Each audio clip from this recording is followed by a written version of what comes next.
committed. This is the CBC Evening News. A very good evening to you. I'm Lisa Lord with the Friday, May 29th edition of the CBC Evening News. In our top story, President of the Barbados Union of Teachers, Pedro Shepherd, says there is a place for lashes within the school system. His comments come as there has been discussion in recent months for corporal punishment to be removed from the island schools. But Mr. Shepherd says there is a line between lashes and corporal punishment. I see corporal punishment as using a strap or using a bamboo. But I believe that a child from time to time needs a slap on the wrist to correct the child. The Bible says, train up a child in the way it should go, and as it grow old, it will not depart. And if we have missed the boat. Whether or not families in Barbados can correct it, I am not sure. My call, though, would be for government to intervene seriously at this point.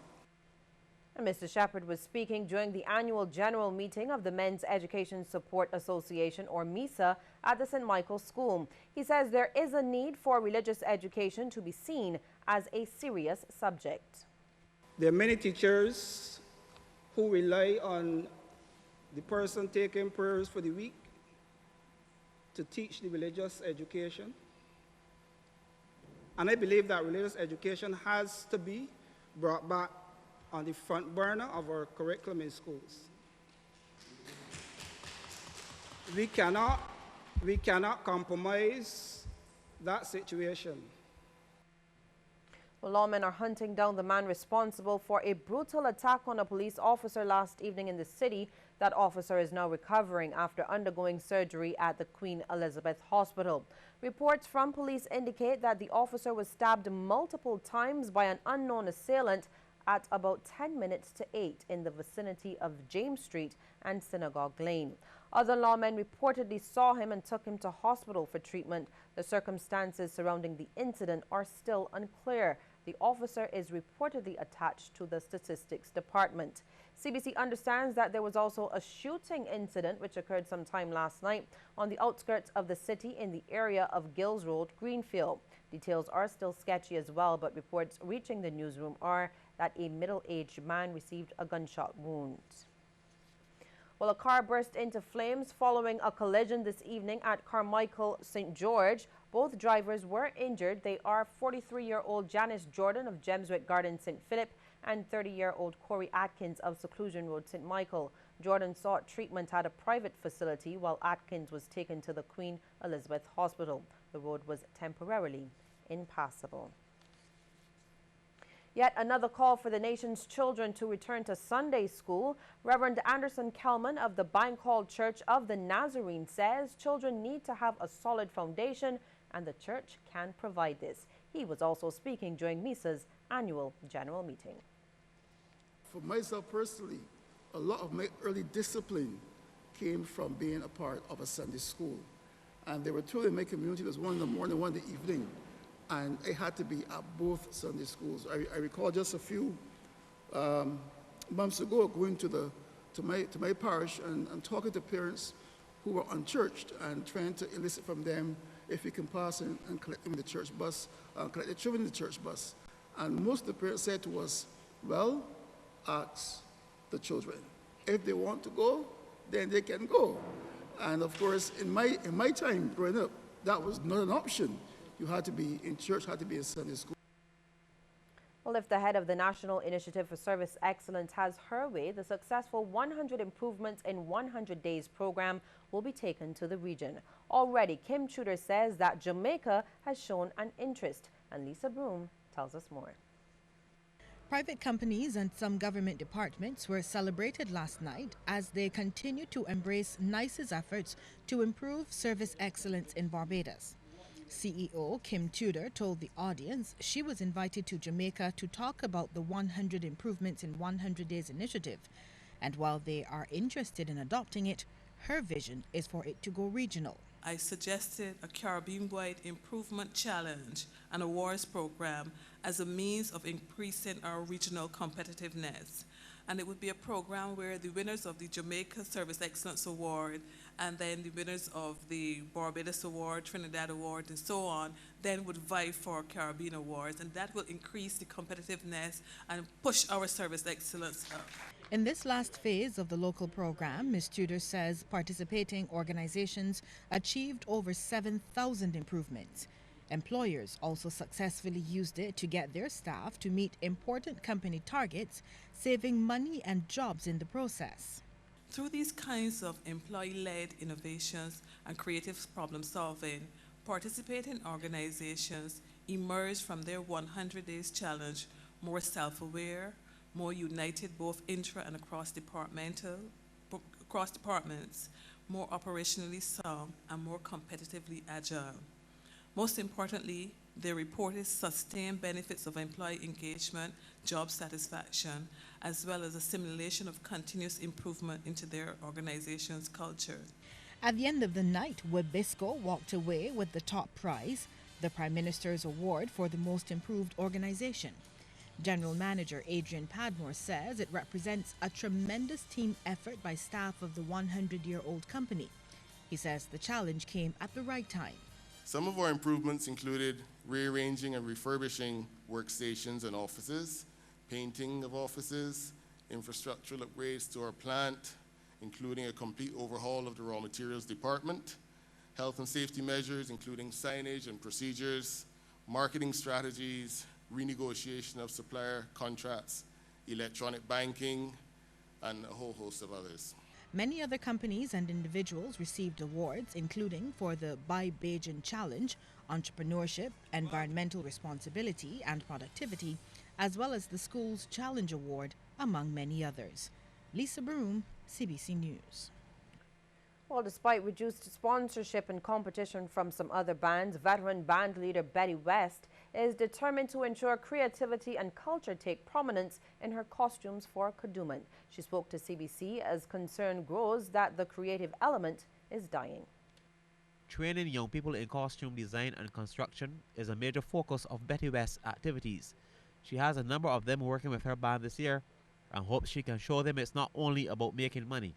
The day I have to go in that direction, I would be no longer in Kadooment.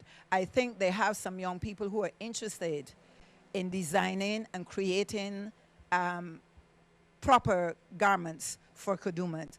And I am, as I said, when you look around here, you see it's all young people. I am training because they have the others out there that are not really interested. You understand? That's, you know, it's all about making money earning a quick buck. Miss Best doesn't believe revelers have to be completely covered either, but that the costumes should be sexy.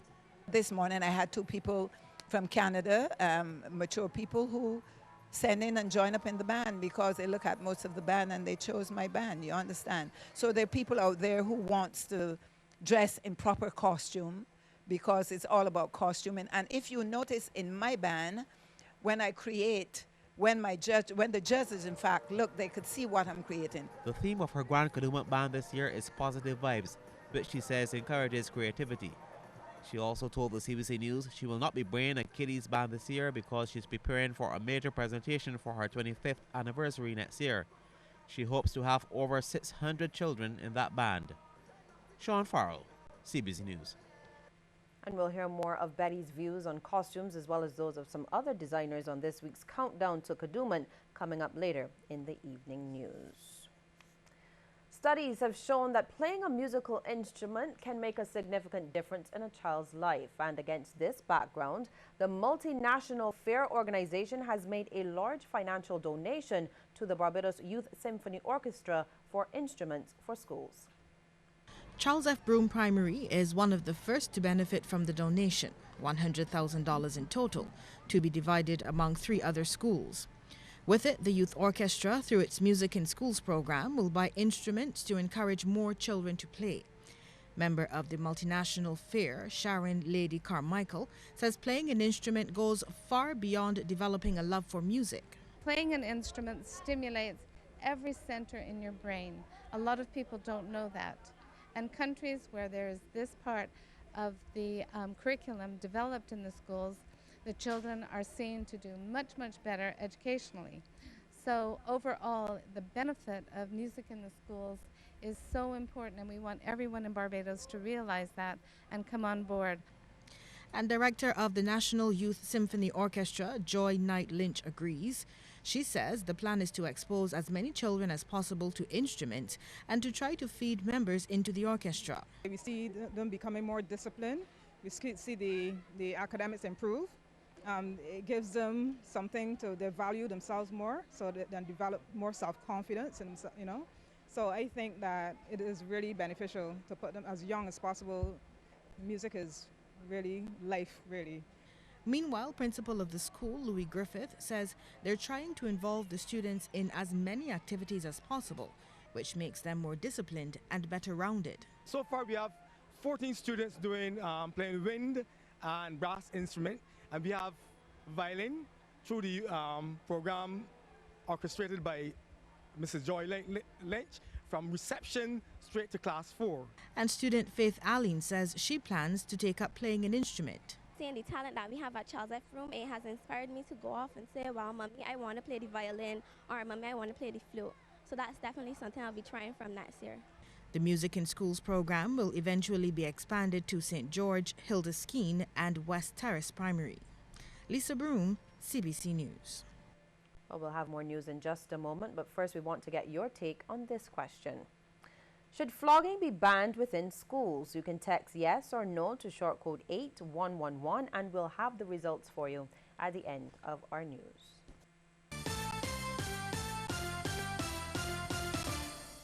Life, our restaurant, our family means everything to us. A strong headache, then the pain goes away and our passion comes in. Panadol Ultra, a combination of ingredients clinically proven to relieve the toughest pains, strong enough to relieve even the pain of migraine. Panadol Ultra, when strong pain is gone, life takes its place.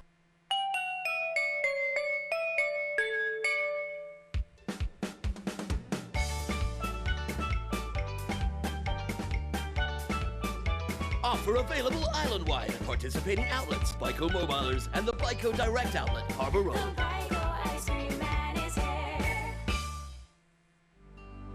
Deeper Life Bible Church invites you to a 3-day program entitled Look and Live.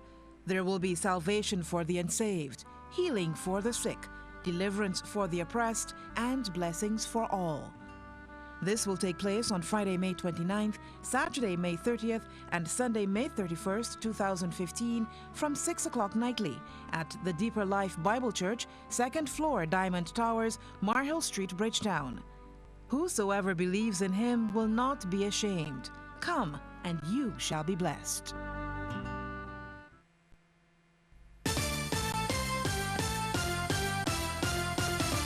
Some 9 out of 10 women in Barbados are not physically active. This is according to a recent study conducted by the Chronic Disease Research Center. Research assistant Miriam Alvarado says this is a major concern and they're looking to change this. This is why she is attending the International Society for Behavioral Nutrition and Physical Activity Conference in Scotland. Virgin Atlantic is sponsoring the trip to the June 3rd to 6th conference. Ms. Alvarado says getting women active again will be critical. At the conference, we're going to be presenting several ideas for targeting increased physical activity and getting feedback from leading experts in the field. Using that feedback and expertise, we're going to bring that back, and it should be very instrumental in creating a foundation for interventions moving forward. And Andre Bayo, commercial manager in the Caribbean for Virgin Atlantic, says the airline was happy to get involved. It's a little follow-up on some work that Richard Branson did last year when he really focused more on having a low-calorie diet as one means of reversing diabetes. The work that Miriam does is a good addition to that when you look at the role of exercise and diet as a two-pronged approach to diabetes reversal. And because the conference was based in the UK, we had the opportunity to actually get involved, and we're quite excited and wish you all the best in your venture. Executive Director of SEDIMA, Ronald Jackson, wants more citizens locally and across the region to practice more fire safety measures. His comments come following recent increases in fires and the prevailing dry conditions. I think that we have to encourage and call for more responsible behavior at the household level, in terms of how we set fires and to refrain from setting unmanaged fires. Well, intermittent showers and looming dark clouds did not stop popular fish vendor and philanthropist Sharon Bellamy Thompson from putting smiles on the faces of several children once again. In keeping with her goal of hosting events for children every bank holiday, Ms. Bellamy took 80 children to the Hilton Resort on Whit Monday. Among those present at the 13th edition of the Fun Day was U.S. Ambassador to Barbados, the Eastern Caribbean and the OECS, Dr. Larry Palmer. He praised Ms. Bellamy for her continuous good work organizing events for children. It's marvelous the work that she has done, not only today, but over the years with these children. She provides them places to go and things to do, and lets them know that there are people that care for them. And this is right in keeping with one of the priorities of the United States government, and that is we believe that it's so important to engage a child early, because if you can engage a child in their mind early, you really capture them. And what is Ms. Bellamy's secret for hosting the event for 13 years, you may ask? Well, she says it comes from the constant support from local businesses, the public, and her passion for children. Kids in Barbados, they're suffering and they need to know that people care for them. And one thing I was taught as a young girl to take care of the children, and that's what I love to do. Even though myself, I only have one kid, but I'm a mother of many, as much as 200 kids. Several of the new faces that were spotted included students from the Albert Cecil Graham Development Center, some of Ms. Bellamy's customers and friends, such as Gabriella Hampson and her husband, who were originally from Slovakia. It's been great fun. I played some basketball. Now we have some people from private school for special needs. So it's been good. Busy. Nice. Good to be out and do something. Officials from the Hilton Hotel were also on board again this year. Well, it's a pleasure to be here this afternoon with the children that Sharon Bellamy has brought once again to the property. They seem to be having a wonderful time, and it's our pleasure to be involved in this activity. And from the smiles and cheers, it was evident that the children had a very good time. The little ones had a chance to share their thoughts with us. She's a phenomenal lady. As usual, she would do things for people that's very outstanding. Like, as you see, she brought people here from homes and all such to give them an experience that they wouldn't normally have. I think Sharon is a very wonderful woman. Well, she's like an auntie to me. She treats everybody with care and love, and I think this is the best thing that she's ever done for anybody. Sharon is a lovely person. She likes to take care of the children. She's a nice and caring child, parent, and she was like a parent to us. And still to come, a look at some of the stories making headlines across the region. But first, a reminder that we want to hear from you on this question. Should flogging be banned within schools? You can text yes or no to short code 8111, and we'll have the results for you at the end of our news. And you can also